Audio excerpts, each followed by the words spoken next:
Bonjour, une petite vidéo aujourd'hui pour vous montrer comment créer un nombre aléatoire à l'aide d'OpenOffice, qui est l'équivalent gratuit du logiciel Excel. La première chose, c'est de sélectionner une cellule et à chaque fois que nous voulons rentrer une formule, il faut impérativement taper égal. Taper égal parce que sinon, s'il n'y a pas le signe égal, le tableur prend ça comme du texte et donc ne fera aucun calcul. La formule qui va être utilisée pour créer un nombre aléatoire, c'est comme dans Excel, aléa, tapez entre parenthèses et vous tapez entrée. Le tableur va générer un nombre aléatoire qui va être compris entre 0 et 1.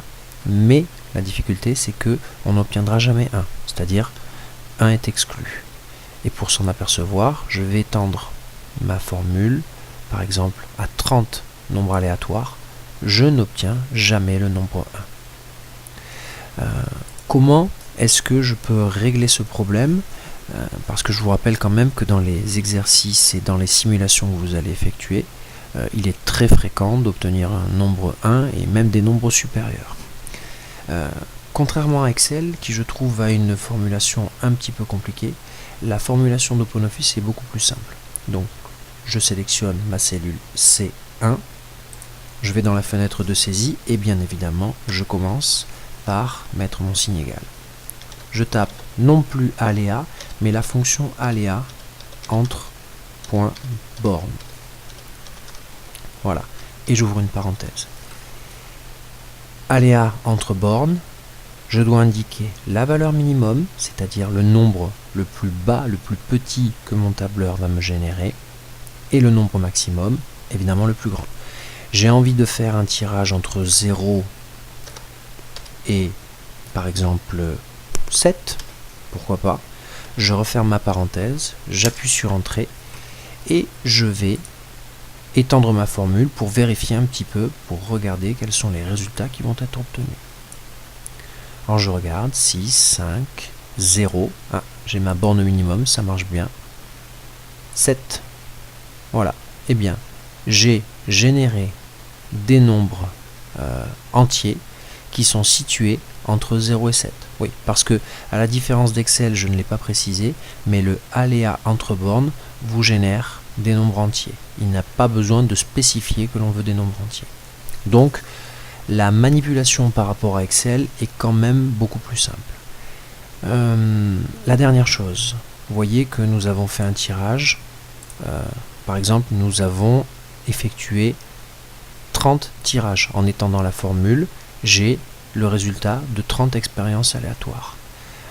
Si vous avez appris un petit peu votre cours, vous savez que la fluctuation de fréquence, et je ne reviens pas sur la notion de fréquence, mais cette fluctuation baisse avec le nombre de tirages. On sera amené dans certains exercices assez fréquemment à avoir 100, 200, 500, peut-être même 1000 tirages. Et je ne vais pas m'amuser à compter, par exemple, le nombre de fois où mon résultat 3 apparaît quand j'ai 1000 tirages.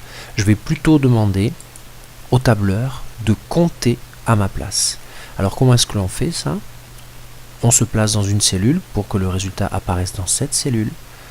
Encore une fois, on met égal pour préciser au tableur que l'on veut qu'il réalise un calcul, et pour compter, par contre, c'est identique à Excel, je fais nb.si et j'ouvre une parenthèse.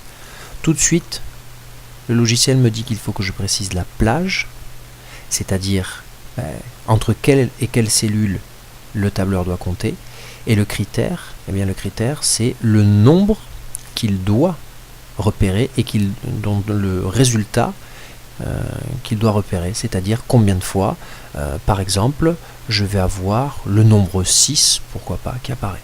Donc, je reprends la plage, je sélectionne tous mes résultats, un point virgule, et comme moi j'ai dit que je voulais compter le nombre de fois où le résultat 6 apparaissait dans mes tirages, je vais mettre 6. Et j'appuie sur Entrée.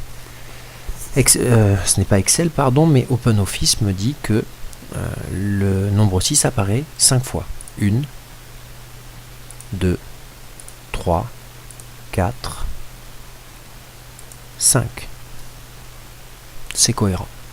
Et bien voilà, nous avons rapidement vu toutes les fonctions, et notamment, je dirais, cette formule-là, qui est une formule extrêmement importante qui va permettre de faire les tirages, et cette formule-là, qui est une formule qui va vous permettre de compter le nombre de résultats qui vous intéressent. À l'aide de ce nombre-là, eh bien, vous serez capable de calculer la fréquence du résultat 6, c'est-à-dire le nombre de fois où le résultat 6 apparaît, c'est-à-dire 5 fois, divisé par le nombre total de cas.